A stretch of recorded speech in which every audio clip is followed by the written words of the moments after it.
Welcome to Alex Nanny, the Real Women of Vacation Rentals. I'm Alex, And I'm Annie. and we are joined today with Heather Bayer, who is the Director of Training for the Vacation Rental Formula Business School, among many other things, podcast host extraordinaire, and just a queen of the industry, I would say. But it's so good to finally have you on the show, Heather. Oh, thank you. I am just so honored to be here. It is bucket list. Get on to Alex and Annie. Yeah. Wow, I didn't know we were starting to make it to people's bucket list. I guess that means we have staying power. I'm excited about that. Something like But that. Heather, we've had the chance to talk before, and it was so exciting to finally meet you face to face last fall. I think we met at Verma, and so wonderful to finally meet you in person. You've done, as Alex said, you're like the queen of everything in this industry. You've been around for a long time, but I think there might be some listeners that actually don't know who you are, which I'd be surprised. But why don't you tell us a little bit about your journey into vacation rentals? Oh, sure. I will try and keep this really short. I was running a training company in England. I was management training, and we were doing management training for the NHS, which is the National Health Service. So as far away from vacation rentals as you can possibly get. And I came out to Canada for a wedding in 1998 and stayed in a vacation rental. So not the first time I'd stayed in one because we'd done it in England a lot, but the first time I'd done it in North America. And it was quite the experience. And I remember sitting out it's a beautiful location, but the accommodation itself left a lot to be desired. And it was a water access only property, and been provided with this very rickety boat with a motor that kept breaking down. There were 12 of us who came across for this wedding. It was a 3-bedroom cottage that my brother had found for us. It hadn't been occupied for 6 months, and nobody had cleaned it in that time. So we arrived to, you couldn't really see the floor in the kitchen for the mouse droppings. So Oh we were my more gosh. tolerant. We were way more tolerant in those days. So we spent the first 2 days cleaning out the place, and after that, it was pretty idyllic, on the water, and beautiful wedding we went to. And on the last day, my sister and I were sat out on a rock looking out over this lake, and the sun was going down, and something came into my head, and I said, we could do this, and we could do it so much better. And at the time, we really had no idea that we were going to move to Canada. And I went back home, back to England, and set the wheels in motion. Within 2 months, I'd started a holiday company in England that offered Ontario cottages to the British market. And I traveled out to Canada every 6 weeks to pull in new inventory for our very newly minted holiday company.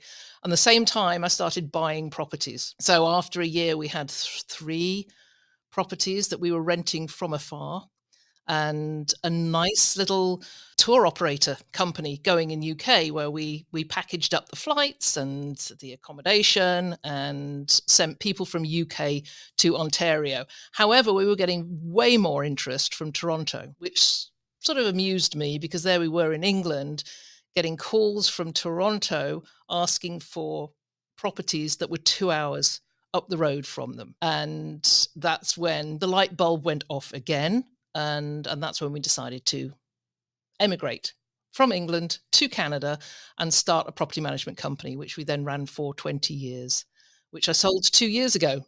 That, as you can tell, there's a lot more to that story than I can fit in here.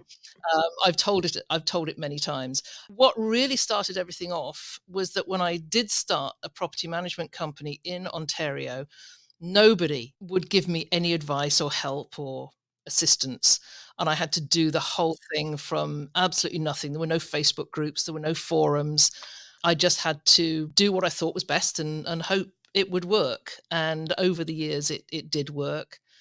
But in 2005, I decided I wanted to share what I'd learned in the first 5 years. And I wrote a book called Renting Your Recreational Property for Profit. And that sold really well in Ontario. And then it was republished again in 2007. Please don't go looking for it. Don't buy that book unless you're really interested in archaic marketing techniques. Oh, Uh, because it was way before Airbnb, and it was way before any form of digital marketing. So it's very, very out of date. But I did that and then started a podcast in 2013 called the Vacation Rental Success Podcast, which has published every week since then. Wow. Well, I know you were one of the I mean, I think you were the original podcast, right? I mean, there were no other ones out there when you had started. Yeah, there was me and Get Paid for Your Pad, I think was Wow, Hmm. okay. the Yeah, f they've been around a long yeah, time around too. about the same time, because that was around about 2014 that Yeah. that one kicked off. Annie came on your show about a year ago, and I listened to that this morning, and I was laughing so hard because Annie called Heather, an OG, and you asked, "What Oh, does that mean?" And you said, "Old guard." And I'm thinking to myself, "It means original gangster, not old I guard." couldn't call her an original gangster. She's old Oh, guard. yeah, she's an OG, original Oh, gangster, but, I yeah. mean, Oh, I like old that. guard, I mean, you've been Yeah, it around is a long original time, but gangster, but I didn't wanna say that for fear it would be like, "I'm not a gangster." oh my gosh, that's too funny. Mm. Well, you've certainly been around and you've been through the test of time, and you've seen things from all sides of running the business, selling the business, turning yourself into a media company of sorts, and then now in the training side. And I think it's all, we talk about this a lot of, it's like all these dots that you connect and all these experiences that you have lead to where you're able to do this now. And it sounds like you really love the training side. Well, that was my core. That's where I came from, was from the training business. I mean, prior to that, I was a psychotherapist and a and a hypnotherapist for a number of Oh, years. wow. So, I've moved out of careers over time, but they all seem to be as useful now as they were there independently, but they're now useful collectively. So, while I could still make people cluck like a chicken through hypnosis, Oh, you do not his something I hypnosis. Wow. yes, That's interesting. I was a hypnotherapist for a number of years. But Wow. while I don't actually do that anymore, I still use hypnotic techniques in communications. And of course, 10 years running my own training company has enabled me to bring the style of education that I want to bring into this space, because I think education is just such a huge gap, and we can't fill it with one-off master classes from people who've been around 3 years. Oh, yeah. That hits to the heart of one of the frustrations that Alex and I talk about on the show all the time is these new people that have come in and they're being lured over to one side by TikTokers or, we call them the get rich quick guys. And they're not giving them good information. They're getting them flashy ideas, which is not, I'm not opposed to it, but that's how they're the sum total of the knowledge that they have of the industry. And it's very frustrating because it affects all of us on so many different levels. And most importantly, hits home with regulatory problems when they don't know what they're doing. Yeah, exactly. I saw a post on LinkedIn by Chris Morn this week talking about the rise of the masterclass and how people can offer what's called a masterclass when they haven't been around any length of time enough Right. to Yeah. create any mastery themselves Yeah. before saying they're going to pass that mastery on to others. And there's a huge danger in that, and that gap is there, and that's what we are trying to bring to the industry now with what we're doing in the education space. Yeah, I love that, and I think there's been beyond just the get rich quickers out there, there's been other attempts at building, some sort of a vacation rental school. There's been some different, online classes and certifications, and some done more on the broad level, like at VRMA, their certification, and some more on the private side. But I don't feel like any of them have really stuck yet, and I think it's hard because for it to be widely recognized, you have to have a lot of people that do it and adopt that, okay, this is the go-to source and this is the standards that we're all going to try and operate under. But I'm curious your approach with that, whether that matters to you or not, or is it more that you want to be able to work with a smaller group and just have more of an impact and know that the information you've given them is going to be what you know is true? Well, over the years, we've built courses and we've sold courses, but we know that the online education, unless there is massive motivation, it does not work. The stats are that only 6% of people will ever fully complete an online course that they pay for. And I know because I'm just as guilty of that as everybody else. I'm guilty of that too. Yep. I buy courses and don't pay for them. So we wanted to do something that would enable us to deliver training that wasn't necessarily face to face, but would get into property management companies and become a part of the fabric of the company. So it was almost like building a training department within a company and helping them develop that. And that's what we're doing with our what we've called the Thrive program. Thrive standing for trust, responsibility, hospitality in a vibrant environment. So it's talking about our four key stakeholders, the guests, the owners, the community, and the team, and how those core values of trust, responsibility, and hospitality are developed throughout a company and delivered by and to those stakeholders. So we've created a online course. It is an online course, but it is completed within companies with the help of what we've called our Thrive Ambassador, which is somebody nominated within a company that actually moderates the course as people go through it, as all the staff go through the training program. There is somebody in house that moderates it, that answers questions and makes sure that everybody is applying what they learn to their stakeholders. And we're working with a couple of property management companies in Gulf Shores and Orange Beach at the moment. And it's in its beta stage, but we are really enthusiastic about it, and we're getting a lot of enthusiasm back from those companies at the moment. But it is a different type of, it's not saying to somebody who's on the front desk, here's a course, go do that course. That's it. And it's a tick in the box. This is more about doing ongoing and continuous training and learning. So it's not a one-off, it's not once and done, it is continuous. So we'll go on to train people within organizations to actually deliver the course one-on-one as well. So that's the plan. Gotcha. So it's a guided program. I think that makes a lot of sense because it is hard. I mean, even if leadership is totally on board, sometimes, you get it back to a company and it's like there's other priorities, and then trying to get your staff to want to do something can be a challenge. So that makes a lot of sense. Like an accountability kind of partner in it. Yeah, exactly. And we have to get the buy-in from the top level of every company before we start delivering it to lower level. They need to understand what's in it, what we're asking everybody to do, because there's a lot of practical activities that encourages them to take everything they're learning. And again, it's modules are on trust, they're on responsibility, they're on hospitality, and on teamwork. So, for example, on the teamwork side, we talk about the languages of appreciation in the workplace and encourage everybody to do the tests so they know what their language of appreciation is, but also to understand that the owners have their own languages of appreciation. And so do the people they're dealing with in the community. And through the training on how they can deliver their communication based on that understanding that everybody has a different method of communicating and being appreciated, it makes that communication so much better. We just had a couple on a couple of weeks ago, and we were talking about Enneagram and how Mm. companies can utilize Enneagram. But we got into the conversation of like, how great would it be if you could do Enneagram on your owners?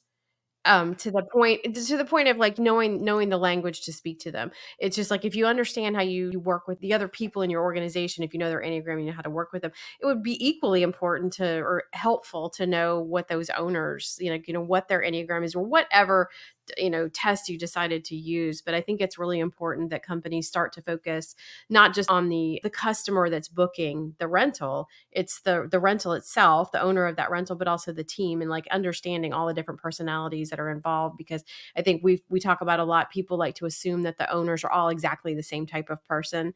They all have a rental and they want to make some money, and therefore we need to treat them all the same exact way. So it's really good that you've called that out as something to focus on. It's something that we did a lot within our company. It's understanding that all the owners were very, very different, and they just required different levels of communication. They needed different things. And a couple of years ago, I did a joint presentation with Tyann Marsink and with Andy McNulty, and we did that on the 5 love languages.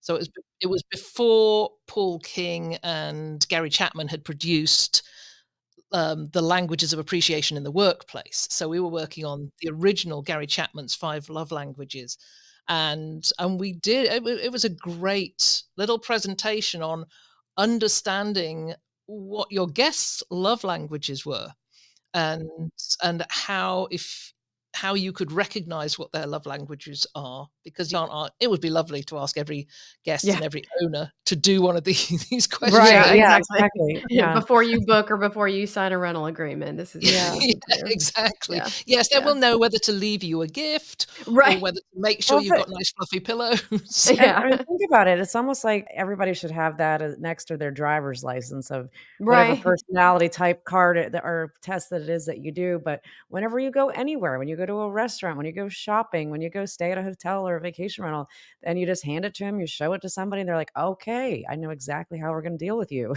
in a good way, hopefully. But, yeah, I think it's cool to see that that's being so much more adopted within our industry. I think it kinda started with PI and CI and, DISC assessments and those types of things. But I think there's also more creative and different ways to look at those tests. And I feel like we talk about them all the time now. We've had so I many people know. on the show recently that this topic comes up all the time. Yeah, I did a LinkedIn post this morning about, I think it started with, I've done predictive index, I've done culture index, I've done DISC, I've done Myers-Briggs, and all it trying to make me into a better salesperson. But every one of them comes out the same every single time. You can't change that personality type. But yes, I'd mentioned that this morning, and I think there's a lot more discussion around and about on what personality assessments there are, and how to use them, and how to use them in an educated way. I mean, there's entertainment purposes, of course. Love languages are, we all see as being the entertainment type of assessment, but they can be used just so well in the workplace. It's just having knowledge of what's out there, and that in fact, it's simply having the knowledge that we are different, and that we do treat each other in the way that we like to be treated, but that's not necessarily the way that they want to be treated. Yeah. Mhm. I found it so helpful just to understand. Like, I feel like I've done enough of them, like you said, that you're the same type of person no matter which test, they just call you something different. But it's really helpful to learn about the people that you work with or interact with. I know I was in a situation the last couple of years where I worked with somebody that I just on a personal level, we clicked, we had a great time, but in the workplace, it was just I struggled. And I didn't understand her type. And then once we actually did that one was the culture index. And when we did it, her personality was so opposite of mine. I was just treating her because she was in the same world as me as she was, because again, socially, we got along great. But in the workplace, she was very black and white rules, structure, spreadsheets. Like, she just had to have things just so. And so when I would try to like bend the rules, she would be very rigid with me. And that would like create a lot of like tension. And I was like, gosh, I just don't know. So once I You're finally not saw like it, I was this. like, yeah, Yeah. right. And so, but I Yeah. did go to her and I was like, I apologize. Like, I just didn't know that this is what you needed from me. So now Yeah. I knew how to approach her with stuff. Like, if I wanted to try to bend the rules, I'd be like, okay, I know you want to do it this way, and I think it's Right, really yeah. important to foster better working relationships. But I'm curious. So you're doing all of these parts of this training, and you said you're going to do some of it online and some of it in person. Tell us a little bit about how you put this group together and who the stakeholders are within each segment of the training. So we are kicking off a coaching program. I've called it a coaching program because I've just gone into, I'm about 6 weeks in now, to a mastermind and a coaching program, and it's changed my business life totally just in 6 weeks. The people in it have nothing to do with this business. The coach that I chose is Cliff Ravenscraft. He taught me how to podcast back in 2013, and he's been pretty much a mentor over those years. He's got a fabulous podcast that I listen to a lot. And I've known he was doing a mastermind program and coaching. So I invested in that, and probably the best big money I've ever spent on, and that's just in the first 6 weeks. And I have another there are 40 odd weeks, 45 weeks to go of this program. It got me thinking about how we coach, how we train, how we educate in this industry. And I was looking about to see what's available. And we have so many wonderfully educated and experienced people and inspiring people in this business. But to get to see them, to get to talk to them, you've got to go to Verma conference or DARM, and then, they're on a stage and perhaps you don't get that one-on-one. And I thought, wouldn't it be great if we could do a program over a number of weeks, and we chose 8 weeks, where we bring one person in a week to share their knowledge and to take questions, to take, one-on-one coaching questions live. And that was really the start of it, because I looked around and I thought there's nothing out there like it. So I went out to a few people I knew and asked them if they'd be interested, and every single one of them came back and said yes, they would. And I started with my friend Matt Landau, because Matt and I have known each other he's probably one of the first people I met in this industry, him and Tyann Marsink, way back at a HostAway summit in 2012. And we've been friends ever since. So, Matt, come and join me. Come and talk to people about creativity and how to look at your business in a different way. And he said, yeah, absolutely, I'll come and do that. And I asked Tyann, and she said, yes, I'll come and talk about the guest experience and what you can do differently to create a better guest experience. And I talked to Brooke Fouts about owner acquisition, and Steve Trover about building a better team, Travis Wilburn about how you can create better community relations, and Chris Morn about trust. And somewhere along the line, Justin Ford is going to appear as well. Well, that's a great group you got there. That's awesome. Oh, and Alexa, I forgot Alexa Nota is Oh, going to yeah. come and talk Awesome. about responsible rental. So we're going to be dealing with these more foundational issues, such as trust with Chris, and responsibility with Alexa, and hospitality with Tyann. So each 90-minute session will consist of them delivering a short presentation, or we're going to have an interview. It depends what they want to do. And then we open it up to questions.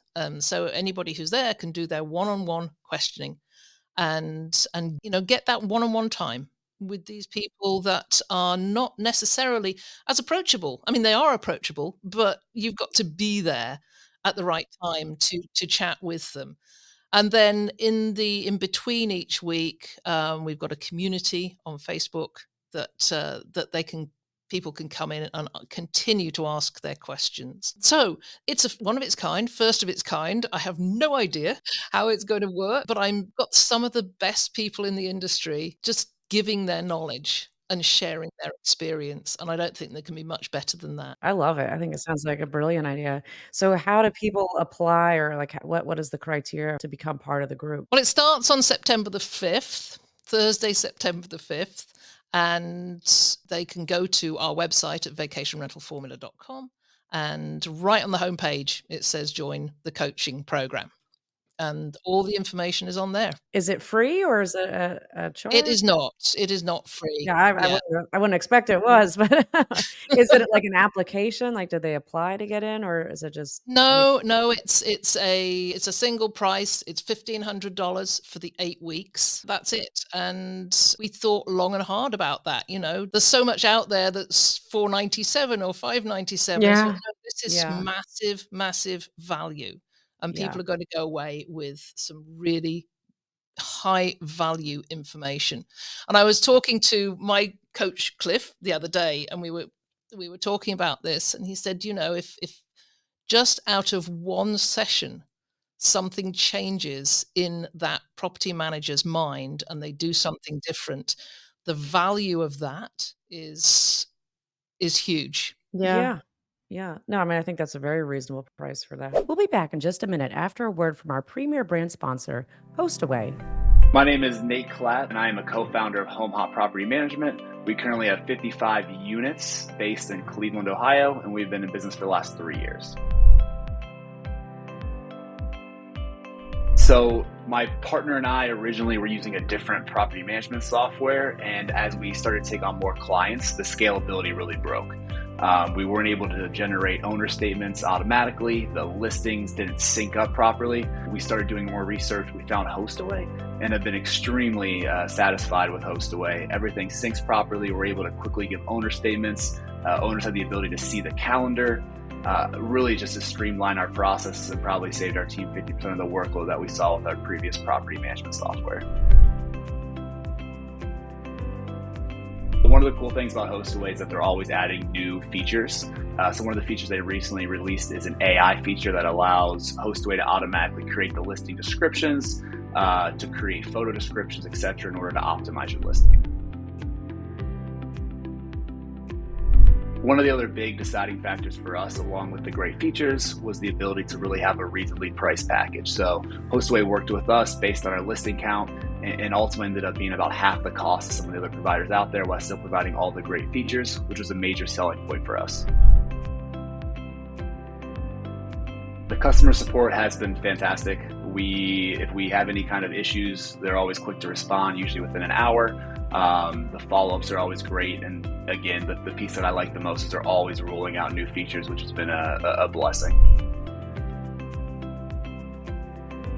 Anyone that's looking to scale and grow a business, I highly recommend looking at HostAway. And again, this goes back to what is your goal? If your goal is to grow this business, HostAway can scale with you. If your goal is to have 3 to 5 units, might not be as necessary. But again, if your goal is to scale, you really need to find a software that's going to scale with you, which HostAway does. Ready to go pro? Learn why thousands of property managers are using HostAway to take their vacation rental business to the next level. Visit get.hostaway.com/Alex and Annie and get started today. Do you think you'll ever do it in person, like as a conference or a meetup or anything like that? I would love to. You know, we did conferences years ago. In 2016, 17, and 18, we ran what we call the Vacation Rental Success Summit. We did 2 in Toronto, and then we did 1 in San Antonio. Did you do it around Burma, like at the same time, or was it? It was a 2-day conference. And yeah, I mean, the third one, the one in San Antonio, I think we had 350 people there. Oh, And then wow. so that was the last one in 2018. We decided to give it a miss in 2019, and then we were going to do it in 2020. But of course, Yeah, we know how that went. we know how that went. And it never, and of course, in the meantime, just so many more conferences Yeah. Yeah. came about. And I loved it. I really did. We got some fabulous speakers. And it was very cool, but I'm not sure we do it again. You know, scale has come along to, certainly in Europe, and I think scale's going to be leaping the pond before too long and doing their first scale US. And then there's all the other smaller conferences, you know, VR Nation, DARM, of course, and the Women's Summit every 2 years. So we might not do live again. We'll see. Well, I mean, you certainly have a dynamic group of people in terms of like knowledge, but just all their personalities or their big personalities and their fun personalities and they're people that people want to see. So I think that if you did do something live and in person, you would get it. You would, even if you did it like regionally or something, you'd get a good take to it. Oh, yes. Yeah. I mean, that's the benefit, having been in the industry for, you know, over 25 years now. I've just amassed all these contacts and connections, the networking, and you know how wonderful it is with a podcast that you get to speak to the people that maybe you'd never get to meet normally. Oh, we talk about that all the time. Since I got out of the property management side, on the salesy side of things, and people that would never take my phone call. But now if I reach out, they assume that I'm reaching out about the podcast, you know, and they'll talk to me or they'll approach me and say, hey, can I come on your podcast? I'm like, hey, can I talk to you about that? You know, so it definitely does open, but it's also just like the opportunity for us to learn from people. And I think one of the things I wanted to like, we talk about it a lot, and Alex and I are so excited to what we get to do with the podcast and you get to do with yours is sharing people's stories. But our industry is so giving and so open to share knowledge. And I know I get calls and emails and, LinkedIn's from people, and Alex the same way. Is like, you don't want to try to monetize everything that you do. And at some point you do have to make a living. And so it's understandable. But I think for the most part, people are all genuinely wanting to help each other. So if somebody called you and asked you a one-off question about, hey, I need some advice on something, you could call any number of the 50 some people that you have good relationships with. And it's probably for you 500, but you could call anybody and they would answer you, because our industry is a very gracious and giving and wonderful industry to be in. Yeah, I just wonder when that happened, because I mean, I Yeah. know, I It know how wasn't like wonderful that when I giving it was. started, for sure. No, Yeah. Maybe COVID did it. Maybe COVID made us a kinder, gentler, like, group. I don't know. That's a yeah, good I point. think it may have started before that. I remember going to that HomeAway summit in 2012, and that was my very first. It was my very first conference, and it was my first exposure to other people who were doing the same thing, and Mhm. that huge aha that I'm not on my own. And Mhm. and of course, anybody entering the industry now knows they're not on their own, because they've probably done all this research way in advance, and they've been on the Facebook groups, and they've networked with so many different people. But I love the fact that people are so giving, and Mhm. yeah, it's the best industry to be in, hands down. And I've been Hooked in a few. Hooked 100%. What is your ideal customer for this? Is it somebody who is starting out? Is it somebody who's been in it for 20 years and really just struggling? Is it right in between? Like, what do you think your ideal person is? I think it's, it's somebody who's perhaps got maybe 10 to 50 properties, and is perhaps a little bit stuck, and because they've started out with one focus and realize that that's not enough, and that's why we're going back to some of the foundational stuff like the trust and responsibility. I was also thinking that this is so great for people who are into the industry who don't get that opportunity to go to the conferences. Oh, absolutely. Yeah. The people who are sitting at their desks, and who perhaps have huge potential to grow in their company, and it's just an education. It's an 8-week education for them. I love the online component of that, and we have these Annie and I have these conversations all the time that it's like, it's so expensive for a company to send not even a whole team, but even just a couple people to these conferences. And there's plenty of people in all the companies that would be great to go and learn and share, but you can't bringing 10 people to Verma is a heavy, heavy expense. So I think the more that you can make it digital, that really helps you kind of reach a wider net. But the challenge is, and I think you're gonna have it figured out. I think the challenge most companies or groups putting stuff like this together is, how do you make it sticky enough that they're going to continue to show up and bring their questions and really be actively involved, and that they don't fizzle out. Because sometimes even if you buy something, I know I'm guilty of that I'll buy it, but I'll do most of it, but then I don't finish all of it. So it's like, how do you get them to stay for the entire thing? Because I'm sure probably how you're planning is or your programming is planned out, it kind of all like ties together, all the different things you talk about in the 8 weeks. Yeah, there's an accountability component that at the end of the last 10 minutes of every session, we will go through everybody who's there and look for their accountability moment. What is it that we can hold you accountable for over this next week? And then we will be in touch with them. This is a constant communication over the 8 weeks. So if you tell us you're going to do something, we're going to be in touch with you and check it out. And if they want conversation within that week, we're going to have that conversation with them, whether it's one-on-one or within the Facebook group. And we will, follow up. If it's not quite the same as doing an online course where you're off doing the self-directed learning, we're going to be following up on all our attendees. And if somebody misses a session, every session is going to be recorded so that they will get the session after if they do miss it. But we are going to be asking them the question about, is there something that we could have done better, or how can we encourage you to come back to the one next week? So it is an issue. I get super excited about things that come along. I mean, don't we all? Oh my gosh, this is so great. I'm inspired. I'm motivated. And then you sign up, and then life happens, or a meeting comes up, and you think, oh well, what am I going to do? I'll let this meeting supersede Right. what I've just paid for.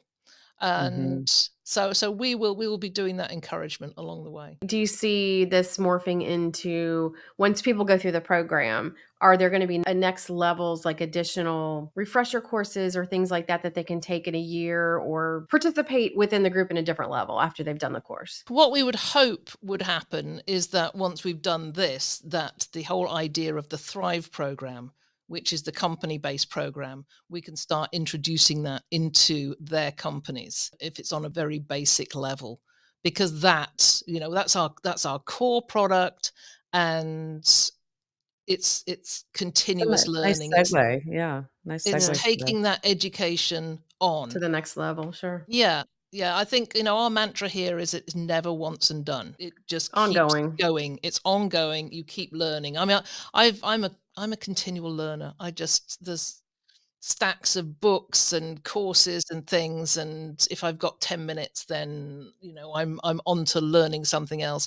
I mean, just a complete segue out of that, I'm just reading a book called Mind Magic, which is just a brilliant book on manifestation, but from a neurological perspective, and it's about how the brain works.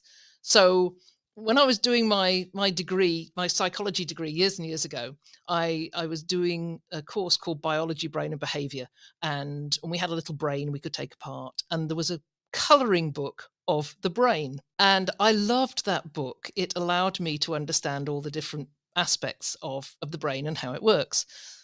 I've just ordered that book again because the book Mind Magic talks about, how manifestation takes place within the brain. And it talks about the parasympathetic nervous system and the autonomic nervous system and the amygdala and the hippocampus and all these things that I remember. So, yeah, that's my current learning when I go off from this call. I'm so excited that I go and get my crayons out and I'm going to start coloring in Your coloring brain. the brain. Oh, I Yes. love that. I I love do that. like that. So Yeah. will you do a session at Verma on that? I would love to go to something like that. It'd be super fascinating. Yeah, I was turned down for Verma this year, so Oh. still rankles slightly.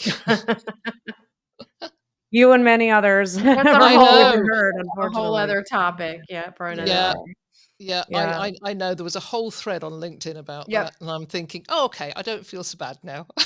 yeah.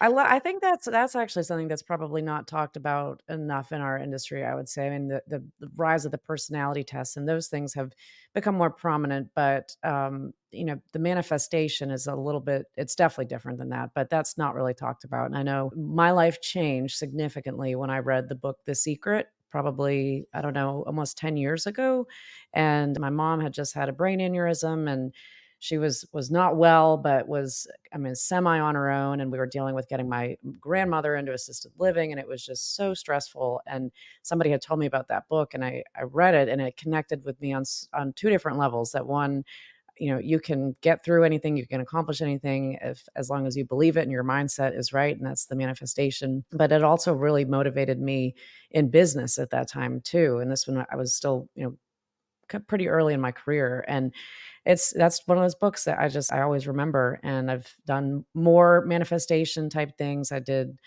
transcendental meditation training that our good friend Valerie Gangus told us about. I did that earlier this year, and that was also really impactful, but that could be a good topic to bring up in more of these sessions or just conversations, I guess, within the industry. Any great, like, business person or any person that's accomplished really big things believes in manifestation. Oh, I'm an absolutely firm believer. There's so many things that I have manifested in my life when I look back on them, and I think I made that happen. Yeah, yeah, If I made emigrating from the UK to Canada happen. I've made new houses happen, and I know how I've made them happen too. So that would be a great one for the Women's Summit. Yeah. yeah. It Oh, really would be. I agree with that. I agree with that. Yeah. I've tried I tried to manifest height, but it hasn't worked yet. So there are some limitations with manifestation I've learned. Well, and a new pair of high heels could end up on your doorstep tomorrow, so And I twisted my ankle in and I was gonna flip-flops say, I last don't know if that's week, a so good I idea. don't know. But it's true too that, I mean, manifestation isn't necessarily always a positive thing, that you can manifest bad things and basically what you give power to and what you give your focus to is what comes about in your life. And so if you're thinking about how bad something's going to go or you're worrying about things, typically that's what ends up happening. But if you focus on not thinking about how bad it's going to go, how it could go great and what you want to happen, that's normally where it goes, but it's all very interesting to think that we're actually in control of things. It's wild. Oh, for sure. I've read all these books, The Secret and the Teachings of Abraham and the Seth books, and what it all condenses down to is that if you can feel joy or feel good at all times, you'll get what you wish for. And it's all about feeling good. And but I think the difficult thing is that people say, "Oh, something really awful's happened. How can I feel good about it?" Well, we all have choice. We all have choice about how we feel. And it doesn't have to be magic and make it happen overnight. But if you just concentrate on the things around you that do feel good and feeling positive about things, yeah, miracles do happen. Yeah. No, Yeah, it's very true. 100%, 100% on board Wow, with wow, that. we've segued out of here, haven't we? Oh, no, it's great though. It's great. No. We love I mean, all this is whether you're on vacation rentals, whether you're a doctor, a realtor, whatever it is that you are. I mean, all these things apply to just daily life, and I think that's what's interesting to me. And really, I mean, we're all much more understandable in our own lives and what our capabilities are when you start to look at things that way. So, Yeah, to me, it's all about being joyful. yeah, Oh, yeah, absolutely. That's Annie's favorite word. yeah, well, my one of my closest friends, she just passed away recently, and her name is Joy. We called her Joyful. And so what's really interesting is we were recently watching the Democratic National Convention, and like every night they had something.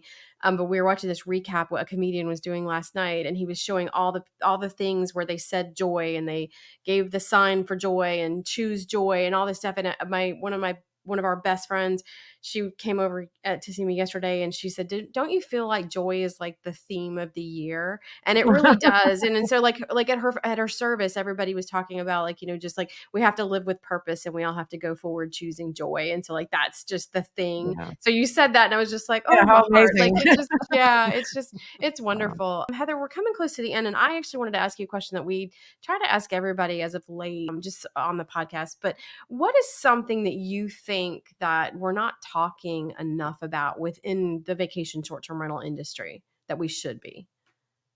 Oh gosh, that's a question. Mhm. I mean, my big thing is trust.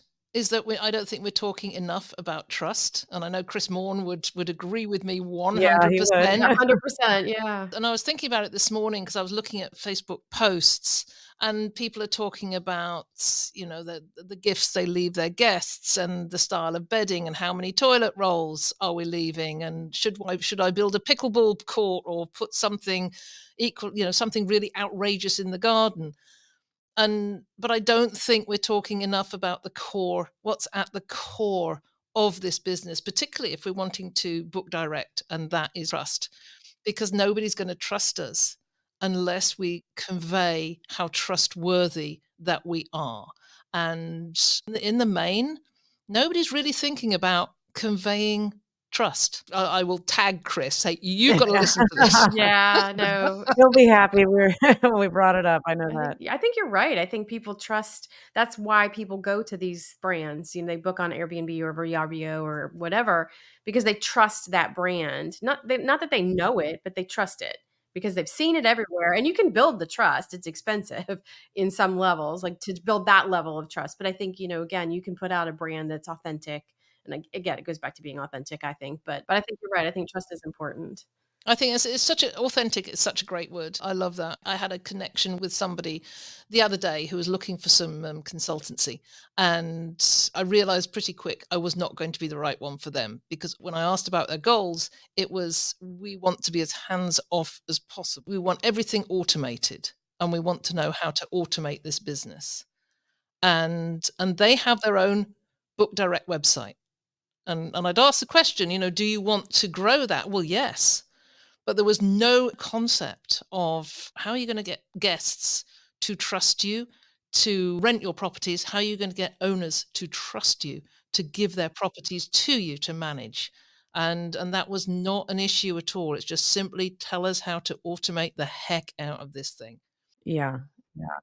Well, I think there's so many people that they've realized getting into this, or even if they've been in it for a long time, it's the business has gotten more and more complex over the years because of a lot of it is, I mean, guests they want more and they deserve more, and there's just so many more steps that have to go into the business. But I think to Annie's point on the authenticity, I mean, that's really trust is it's in building a relationship. And if you're a traveler that you feel trust in Airbnb or a big company because if something goes wrong, there's likely somebody that I can talk to help me in this situation.